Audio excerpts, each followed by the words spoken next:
Hello and a very warm welcome to the Rylands Lunchtime seminar series. My name is Stefan Hans from the John Rylands Research Institute and Library here at the University of Manchester, and I'll be chairing this session today. The Rylands Lunchtime seminar series highlights the breadth and quality of our unique special collections and showcases world-class collections-based research activities across the university. We are running today's session remotely from various locations in and beyond the historic John Rylands Library. And as usual, we will present cutting-edge new research on some of the outstanding artifacts of our collections. Our seminar today is entitled New Light on the Oldest European Printed Book, the first edition of the Blockbook Apocalypse Rylands 3103. Before I introduce our speakers, there are just a few things to mention. This event is being recorded. It will be edited and made available on the John Rylands Library YouTube channel. Auto subtitles are available using your own settings, and we're using Zoom webinar format. So this means your camera and your mic are disabled on entry. At the end of the session, there will be around 15 minutes for questions. So if you would like to ask one, and I very much encourage you to do so, please can you add questions to the Q&A function. These will be then selected by me as chair and conveyed to the panel. We should have time to take a few questions, and we are aiming to stop around 1:45 p.m.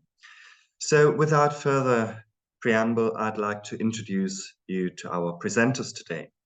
Dr. Stephen Mossman is Senior Lecturer in Medieval History at the University of Manchester. He read history and German as an undergraduate student at St. Peter's College, Oxford, and at the University of Bonn. He then undertook postgraduate work at Oriel College, Oxford, and at the University of Freiburg. He was appointed as Junior Research Fellow in History at St. John's College, Oxford, and he held that position until his current appointment at Manchester in 2009.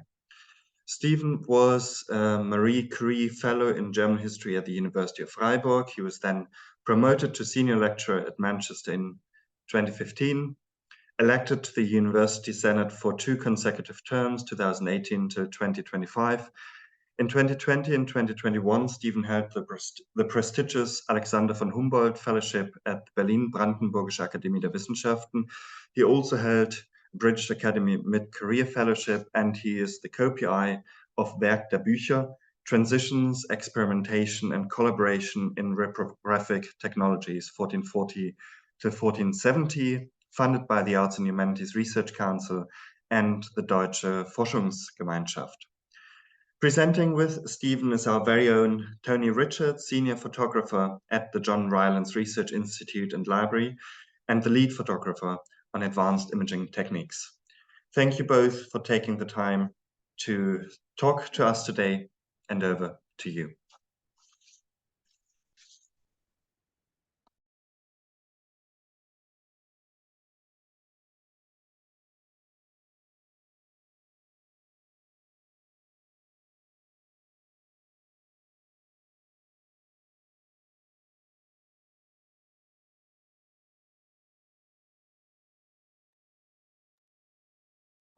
Well, thank you, Tony, for sharing your screen there, and thank you, Stefan, for the very, very kind introduction and your laudatio.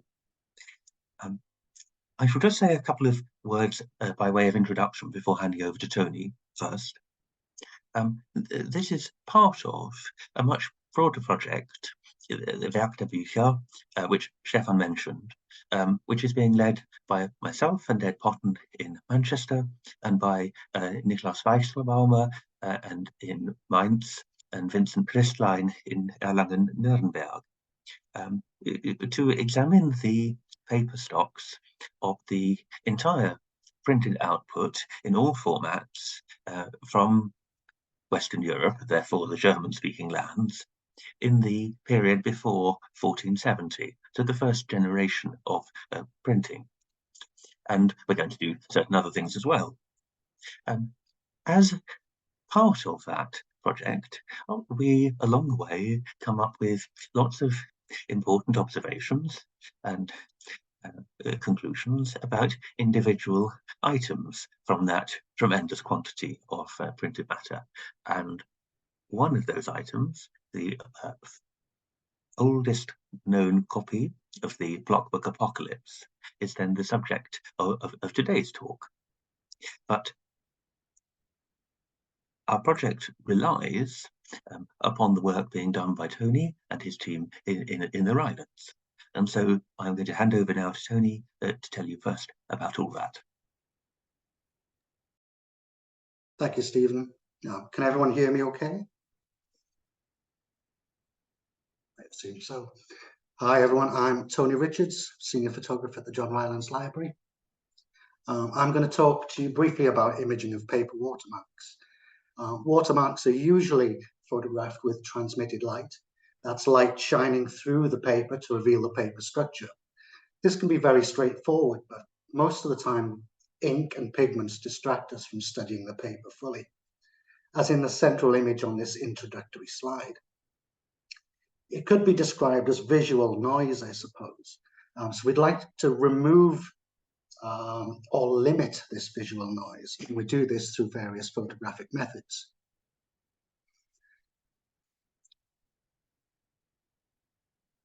Historically, paper watermarks were best imaged using beta radiographs.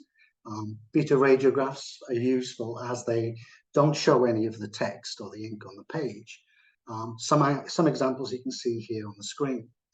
They show the paper structure without any text quite clearly. Beta radiographs remain expensive. They require lengthy exposure time, sometimes many hours, and also the use of carbon-14 radioactive source material, something we're not quite keen to work with. Oops. A more simple method, often frowned upon by curators and collection care staff, but popular with our researchers, are the rubbings and tracings of watermarks. Some examples you can see on the screen kindly provided by Ed Potton. We had initially discussed multispectral imaging, several hundred watermark pages from our early printed book collection for the project, but using multispectral methods alone would create a huge amount of data, take a great deal of time, both for capturing and processing the data. It also involved using our multispectral transmitted light wedge, which you can see on the screen here to the right. It's a little cumbersome and can be quite difficult to introduce into fragile bound works. Although multispectral imaging can reveal great results when combining reflected and transmitted wavelengths of light, as seen on the screen here. 3 examples where we have a reflected image on the left with green illumination from our multispectral lights. Then we have the second image, which is near infrared, where the ink starts to disappear. And in the third image is a transmitted infrared light image, which removes the text entirely and just leaves behind the structure of the paper. This is great when you use it with certain inks and pigments, but many of our printed books have problematic inks and pigments which don't respond well to the multispectral imaging. So we started to look for alternative methods that could prove useful and more accessible to others. So I began to break it down into some very simple factors: what we can see, what we can't see, and what we would like to see. The eureka moment came when we were trialing some of our multispectral imaging software called ImageJ. So this was a 16th century metal cut print of the crucifixion. And running it through our multispectral software, all of a sudden I was able to bring out the watermark, which is there. I guarantee you there is a watermark on this page. Let me see if I can bring that back. I'll just see if I can use if you can see this. There is a watermark roughly about here, and you'll see it in the next image. So this is just reflected light. This is just light bouncing off the page and being photographed. So it's just 2 lights, 45 degrees to the object and photographed. And here's the transmitted light image. So light shining through the page, and you can just about make out a slight watermark area here. So this would be an image we would normally provide to a researcher, and it's of very little use. You can see some of the paper structure, but not a lot. So when we were testing the various versions, so the multispectral imaging software isn't available to everyone. So what could we do to make it a lot more accessible? So if we take the previous image, which is the reflected light image, this one, and then take a registered, when I say registered, it's just a case of turning off the reflected lights that we photographed the page with, and then turning on a transmitted light. So nothing's moved, all the pixels are perfectly registered.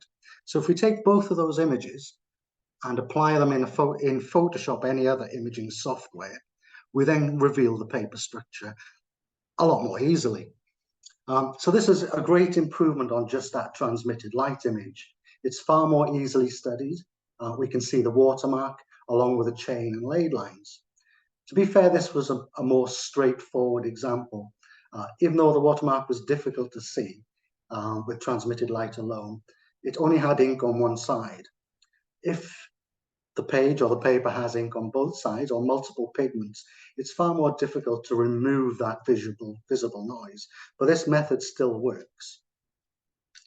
So let's take a look at the Apocalypse Blockbook. This is folio number 9. So we begin by capturing a reflected light image. That's just light bouncing off the page. We then turn those lights off and turn on the transmitted light sheet to reveal this, what would be a usual image for a watermark photograph.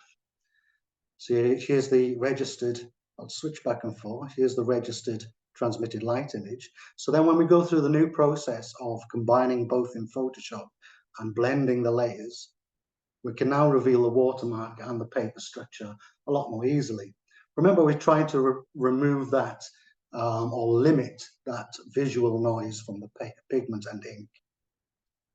And a close-up area of that page, now we've identified it, the reflected light shot, the transmitted aligned shot, and the processed image removing the ink and the pigments. To simplify the process further, we could look at artificial imaging and AI. A very simple method already exists in software such as Photoshop, where the ink can be selected and a content-aware fill introduced. An example can be seen here by a selective area of the watermark being viewed. Hopefully these new simplified methods will aid in the research of our paper watermarks. They'll speed up capture and processing and also reduce the amount of data we capture. It's also a simple workflow that can be used not just by us, but by many others that don't have access to multispectral imaging. And this can be achieved with very basic photographic equipment. I should also mention that whilst developing this workflow, another team in the US working on a Getty Foundation funded project called Leo Code had just published a research paper having developed a very similar workflow. Stephen described this as a convergence of evolution, which I saw as a good way of looking at two teams working on the same idea separately. I've asked Stefan to include a link to that research in the chat. They've also developed a very simple visualization tool for revealing watermarks, although this Photoshop method I've described seems to have much more flexibility and, dare I say it, can give better results. I'll hand back to Stephen, who can discuss how this imagery has assisted his research on the Apocalypse Blockbook. Thank you.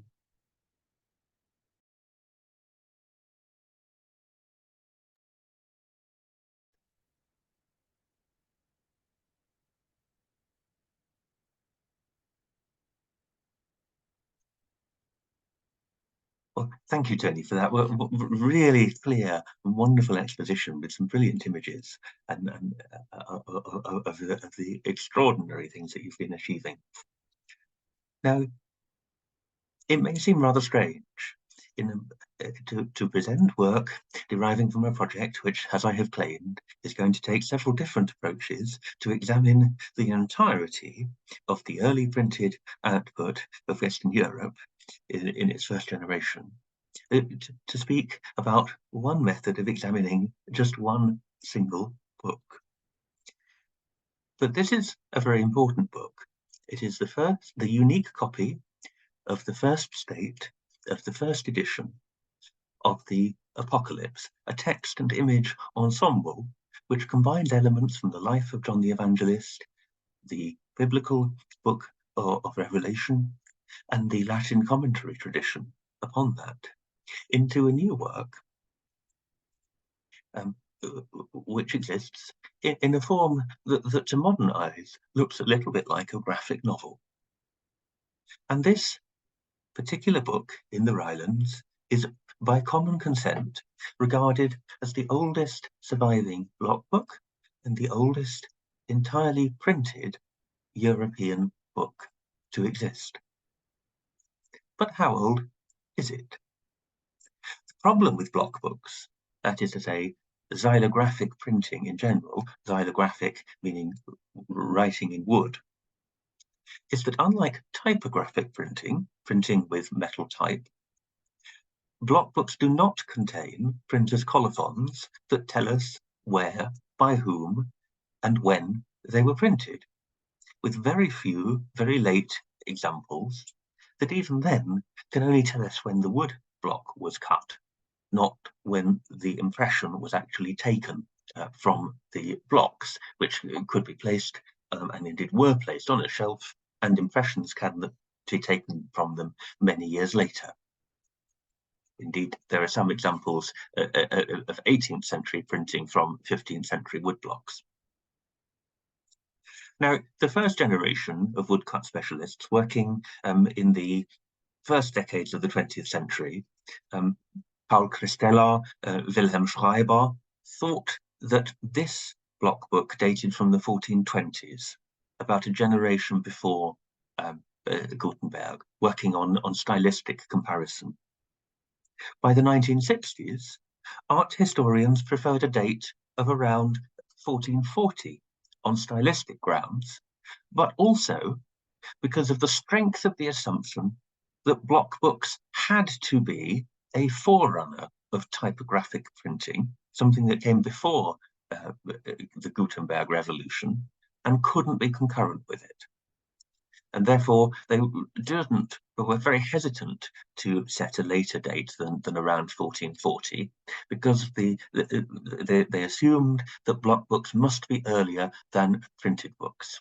And we all know that the Gutenberg Bible is first printed the completion of the printing of the Gutenberg Bible is in 1454. Now, the method of dating paper by the watermark method, which allows comparison with dated documents, has been known since the later 19th century.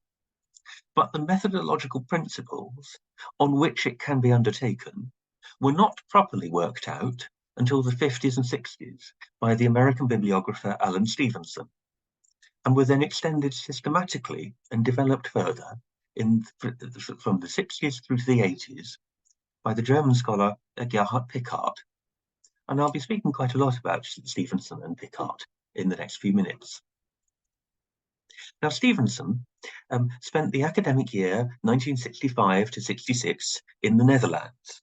And at the end of that year, he gave 4 lectures at the University of Amsterdam on the problem of the blockbooks, where he used the watermark method for the first time, really, to date blockbooks, including this example in the Rylands. Stevenson deposited a typescript of his lectures in the City Library in Haarlem, but he refused for it to be published at that point because he thought it incomplete, and he died in his late 60s, only 4 years later. The work was in fact published, not uncontroversially, only 25 years later, in the Mainz exhibition of 1991, which, concurrent with early studies by Nigel Palmer in Oxford in the late 1980s and early 1990s, really marks the beginning of the modern scholarly occupation with blockbooks as literary and cultural, artistic and material artifacts.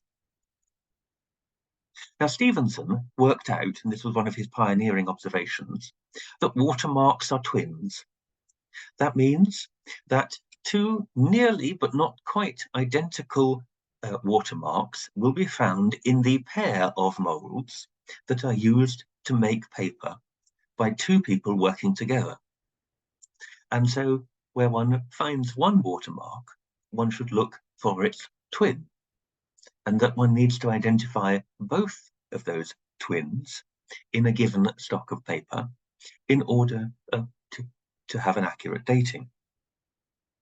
Stevenson also knew that the great catalogue of watermarks that had been prepared at the end of the 19th century by the Swiss bibliographer Charles-Moïse Briquet and published in 1907 could only indicate the start of the answer because of the many inadequacies with it. I can rant about this subject extensively, but it astonishes me that in the Anglophone world in particular, there is still such reliance upon Briquet as if his catalogue can give an absolute answer, and it really can't. Stevenson worked by examining the block books and the watermarks in them by eye, using light from the sun. This is still the best immediate working method. It's the method in which I was trained and routinely work. And Stevenson was able to identify two sets of twins in the block book, a pair of bull's heads and a pair of Gothic letters P. And his method was then to go out to European archives and look through runs of accounting documents in search of dated examples with exactly the same watermark in it, an extraordinarily laborious method. Despite much searching, he never found the bull's heads.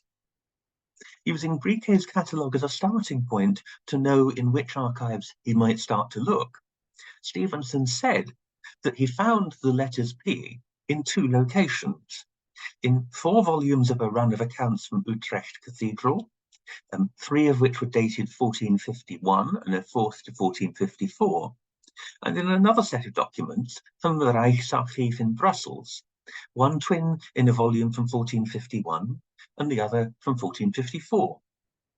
Now, we have to take Stevenson on trust because he did not publish the references to those. He did not publish his drawings.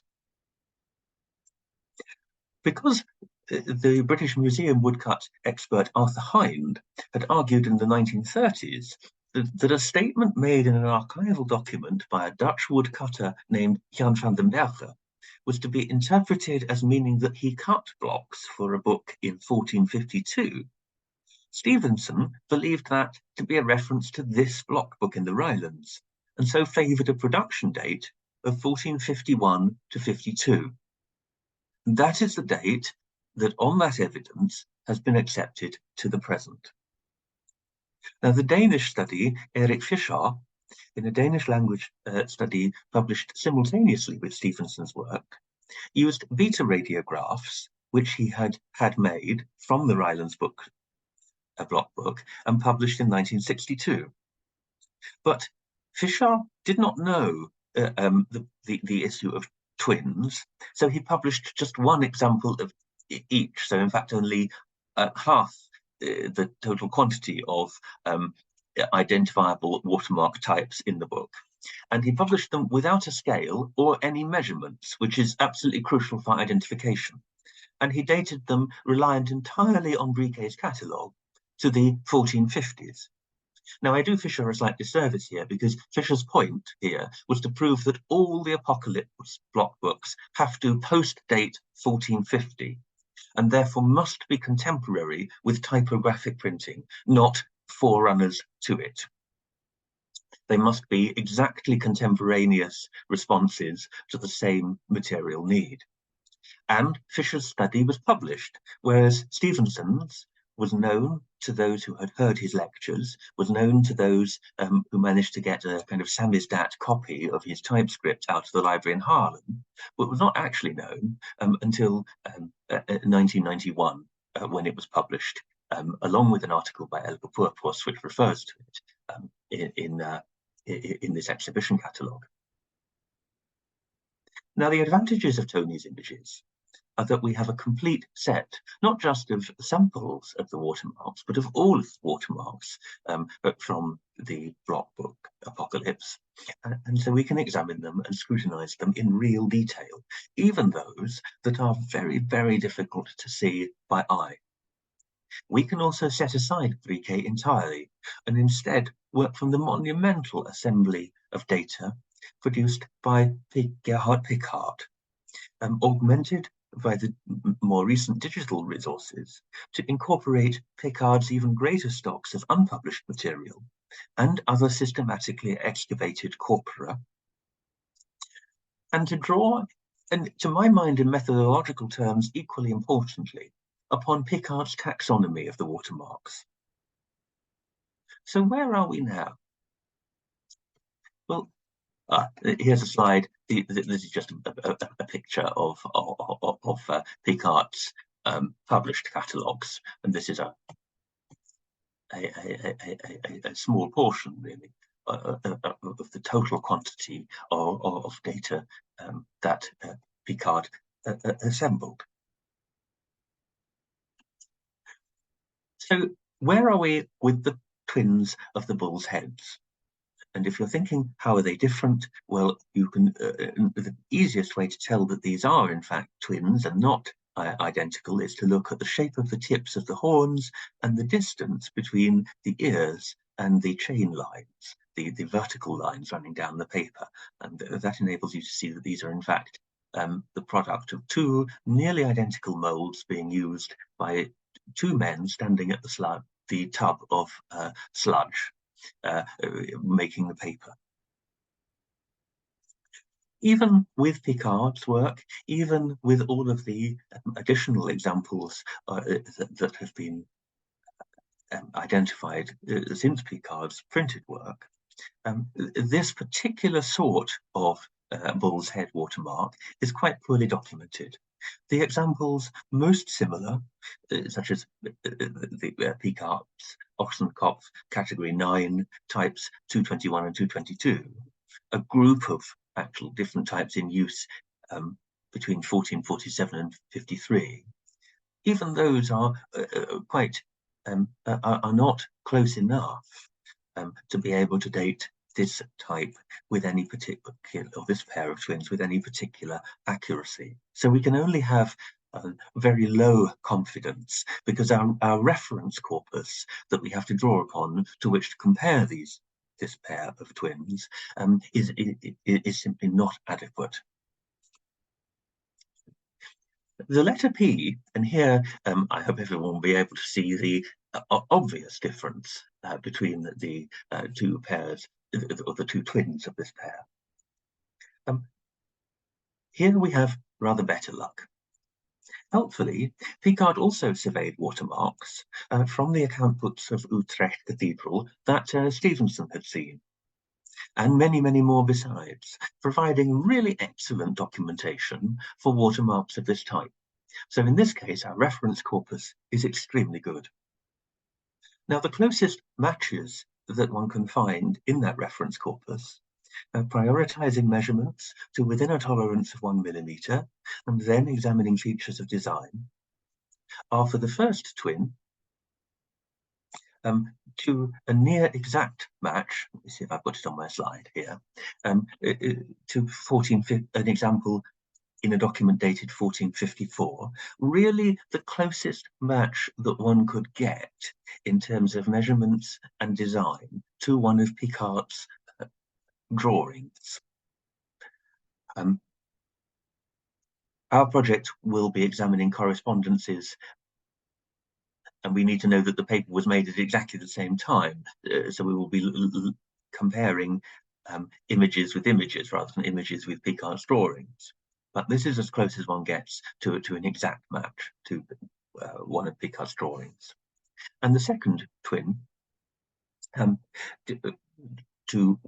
is not exactly matchable in the same way, but to one is closest to one form documented in 1450 and to another document in use in 1454. Now, what I think Stevenson saw in Utrecht was very possibly this example. I think this is the watermark from the account books of Utrecht Cathedral that Stevenson mentioned, and I think this must be the example that he saw, working by eye on the basis of drawings made in Manchester and taken to the Low Countries with him. It's close, it's very close, it belongs to the same bounded group, but it's not exactly right. So what degree of confidence can this give us to date our undated Blockbook?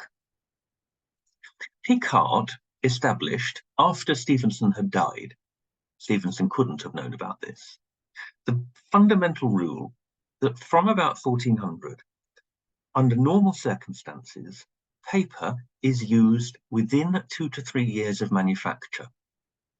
That means if you find an example such as this one of a dated document with watermark 1454 and an exact match to it in an undated document, in this case our Blockbook, whereas Stevenson in an earlier generation would have said, well, this means that our paper too is used in about 1454.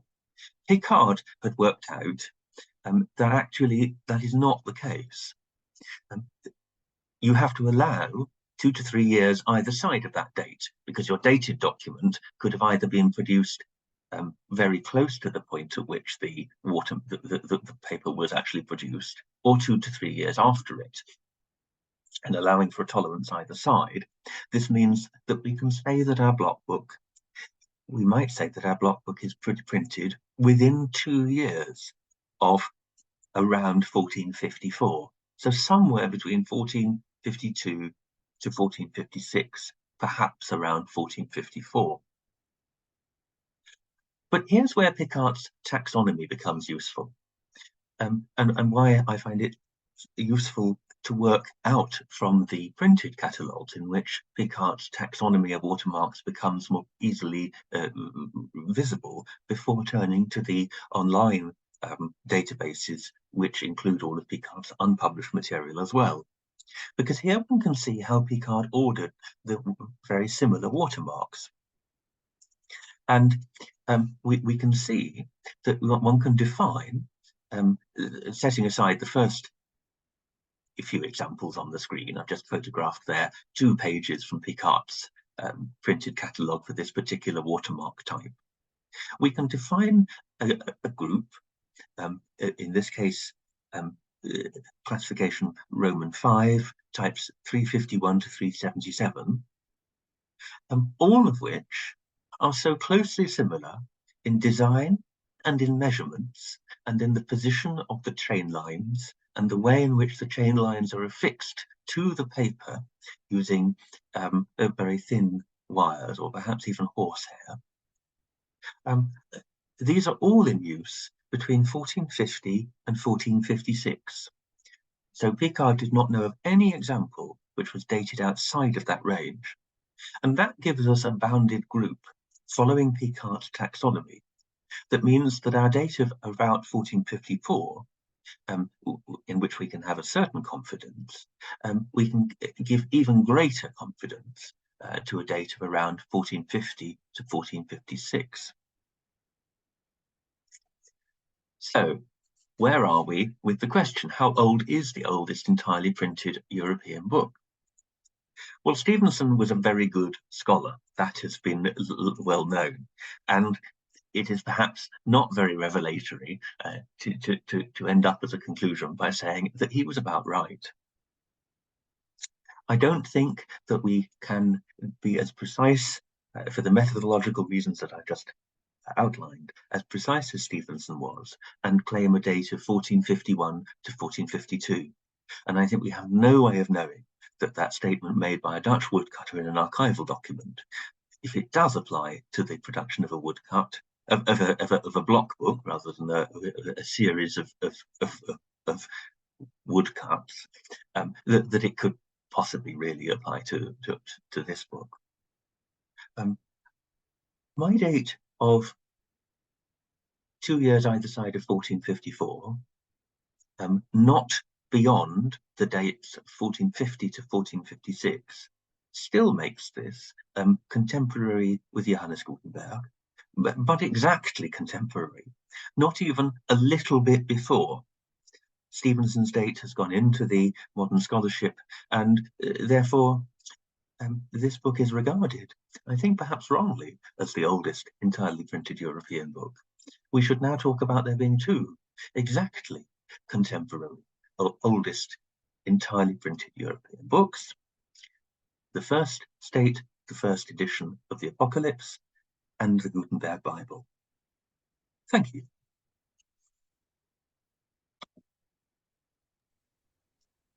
Thank you very much, Stephen. Thank you very much, Tony, for this truly inspiring paper. One of these papers that really foregrounds collaborative, interdisciplinary, international research and the ways that this can generate new insights into our collections, but also the potential that such research has in advancing research methods.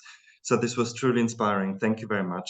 We have a few minutes left for people to ask questions, so I'd encourage everybody to make use of the Q&A function to ask questions.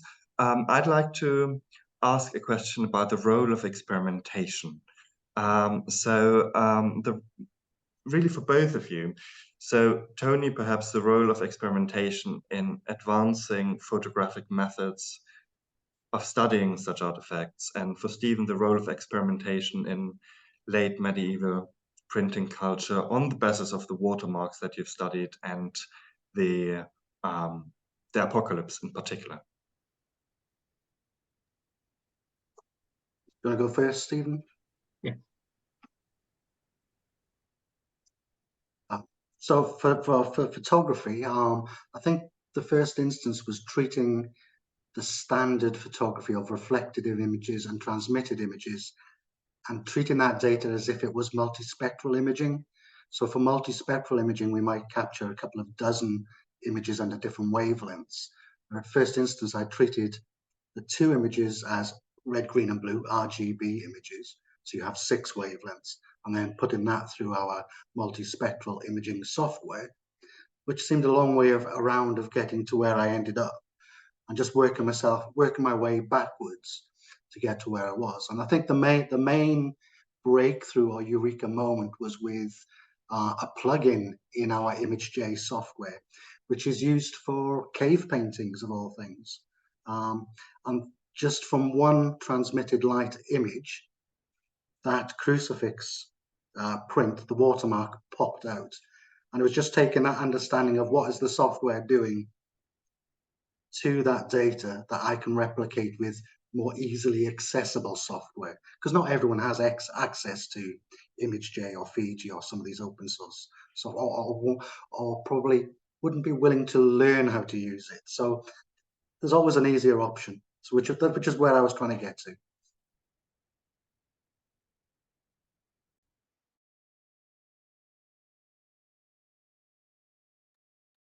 I think, if I may, I'm going to understand your question about experimentation in 2 separate ways. One is in terms of the methodology of how one should date by the watermark method, and here I think that this is not. I am one of very many people who collectively think carefully about exactly how one should go about dating paper, how to interpret different degrees of correspondence between dated and undated examples, and with what degree of certainty conclusions one can reach from that can be known. And that does require a certain experimentation and in the methods of trying to follow the taxonomization and the thought process of the scholars who have assembled the reference corpora, in particular Piccard, and then those who have put together the databases that incorporate Piccard's material and indeed have built upon it. The other area of experimentation is, of course, in understanding how late medieval paper is actually being made. One of the really, for me, most fascinating conclusions, I'm aware that how this is about to sound, from the really wonderful project led at the Bayerische Staatsbibliothek in Munich to examine all of the block books in Bavarian collections, was that watermarks are not necessarily twins, that in some cases they are triplets or quadruplets, and that in one coherent stock of paper, you can get not two nearly identical types, but 3 or 4. And this requires us to rethink the way in which a late medieval paper mill is actually structured. You know, how many people with how many different types of mold are standing at one tub of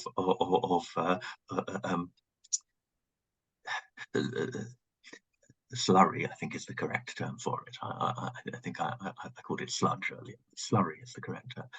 And really, I think there is a lot of that we know very little about the method, the working practices of late medieval paper makers. And it's really on those working practices that the evidence we have takes the form it has. Perfect. Yeah, that nicely leads towards a few questions that have come in here. So everybody's very excited, and I'm conveying the enthusiasm here officially. There have been a few questions about the paper use, and maybe you can elaborate on this a bit more in terms of the place of paper use. And there's also a question about block books that required much less paper than, for instance, the Gutenberg Bible. How certain can we be that the paper had not been sitting around for some time? So how do we cope with these 2 to 3 years period? Should we think about expanding it or not? These were a few questions that have come in. Now, the place of paper is much more difficult to determine because the old assumption that particular types of watermarks were sort of trademarks in paper and could be associated with particular mills is wrong. It's long known to be wrong. They might point towards certain regions, but certain types are being used in multiple regions. When we find a document in Utrecht, then that only means that Utrecht was one of the places where it was being used. In fact, there were at this time no paper mills known to be in Utrecht, and so the paper must have been imported there. I'm always very skeptical of information derived from the location of the use of paper, because very often you look at that paper and think, oh, that's Italian, and here it is being used in Prussia or somewhere. But all of the known examples of the watermarks of these very particular types that are found in this block book come from the southern Low Countries, so Flanders and Brabant. That therefore gives us a very high degree of confidence that this paper is not being, wherever it was produced, is not being sold outside of this region at this time, and that therefore this block book is, as has been long thought, almost certainly a southern Netherlandish Low Countries production. That means it's not Strasbourg or Mainz where Gutenberg is working. In terms of the amount of paper that's being used, that is a very difficult question to determine. Piccard worked on the basis of archival information about the supply of paper, of particular paper stocks, and then when he worked out that paper was actually being used and used up. It is, of course, possible that individual paper sheets could sit around for a very long time and be used somewhere else. I have certainly encountered examples of that myself in individual sheets being used at the end of a book to make up the number of pages, which have a watermark dating that is earlier than the rest, and earlier indeed sometimes than the date upon it. And one thinks, oh yes, here is a piece of paper that has been laying around and has just been used in. I don't have a good answer to that one, but except that problem that paper might lay around for a longer period of time, and we do not know how big the Blockbook editions were. We simply have no idea. We do not know how much paper was required for one edition, or indeed how big we should envisage an edition to have been. It means that we ought to be much more sceptical about excessively accurate datings. That is to say, if I say probably on Piccard's method within 2 years of 1454, that's relying on those methodological assumptions.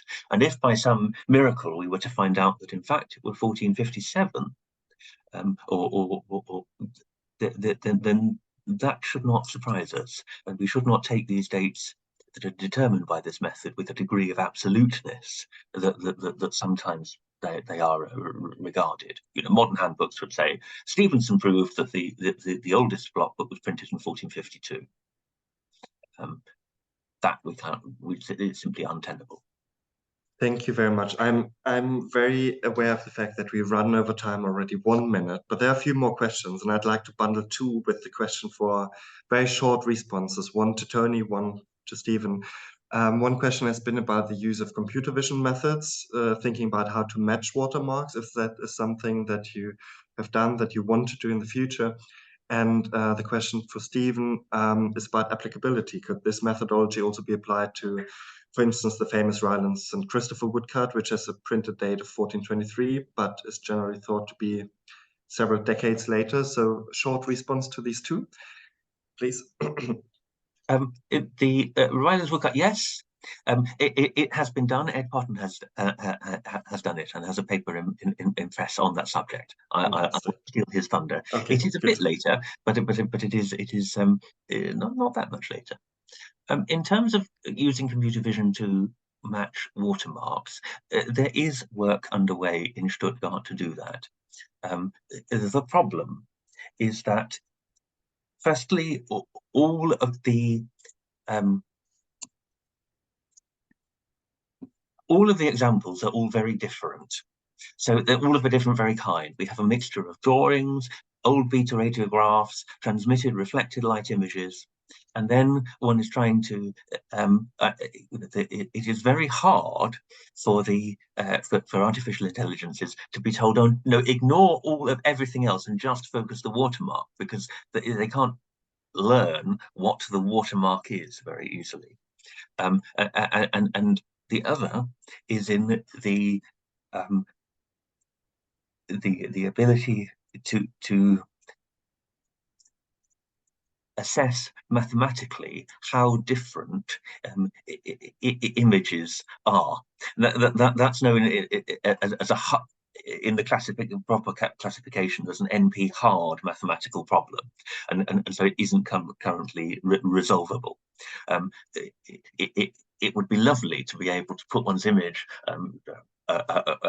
hold your phone, with an app, and hold it over the watermark, and then say, "Oh yes, and here's a wonderful match to it."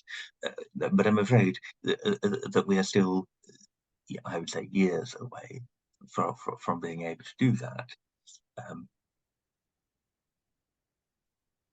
Okay, on this note of prospect, thank you so much again, Stephen. Thank you so much, Tony. This was really a fantastic presentation. Thanks to all of you for your audience questions and comments. I will convey those that could not put forward due to reasons of time. I will convey them to the speakers.